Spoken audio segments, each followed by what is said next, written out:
Alors on fait une action sur la sécurité routière, on fait un escape game pour que ce soit bien ludique et aussi pédagogique, on essaie de sensibiliser un maximum. On a travaillé avec des gendarmes, avec des pompiers pour réaliser cet escape game. Ça s'articule autour de 4 salles. On a Thomas Patrio, c'est un jeune qui a eu un accident de la route, on essaie de retrouver les causes de l'accident. Et à travers les salles, on essaie justement de leur faire comprendre tout ce qui peut mener à un accident, toutes les causes potentielles d'accident. Là on est en train d'enquêter chez la personne, c'est de trouver la cause de l'accident qui s'est produit dans la soirée.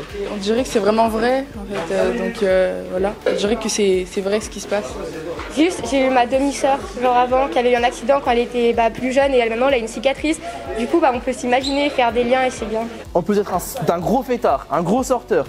Il fume. Et surtout là, on a... Il fume. Mais attends. Ouais. Ça c'est l'OCB, mais c'est classique. Mais attends. Ça c'est pourquoi? Quand on voit le carton déchiré comme ça. Moi je suis pas un gros fumeur. Mais moi je sais que quand les paquets de carton des clopes sont déchirés, c'est pour émettre une hypothèse assez simple, c'est le fait que Thomas consomme du cannabis.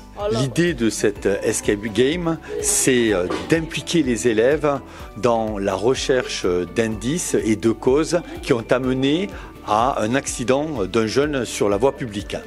Donc c'est à la fois un processus ludique, pédagogique, pour permettre de passer des messages de sécurité routière et de toucher cette classe d'âge entre 12 ans et 16 ans qui est concernée par la sécurité routière. Quand on m'a expliqué que cela permettait de préparer la SSR, l'attestation de sécurité routière qui se passe en 3e, quand on m'a expliqué que les élèves allaient se retrouver en situation d'enquête, presque comme dans la vraie vie, en collaboration avec les différents services de police, de gendarmerie, de sécurité civile, les pompiers, pouvoir résoudre les enquêtes, je me suis dit quel meilleur outil que de construction de la citoyenneté que celui-ci. Alors les jeunes sont impliqués pour environ 30%, c'est plutôt en réalité les 16-25 ans qui représentent 25% des décédés et des blessés. Je trouve que ça nous instruit plus parce qu'on pratique, on voit, on enquête et ça fait que c'est comme si c'était dans la vraie vie et voir un vrai truc, ça nous touche plus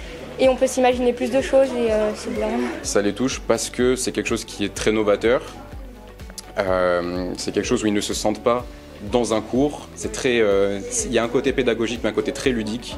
La recherche essentiellement c'est quelque chose qui dénote beaucoup du système scolaire actuel. Donc voilà, on mise vraiment sur l'aspect ludique, l'aspect recherche.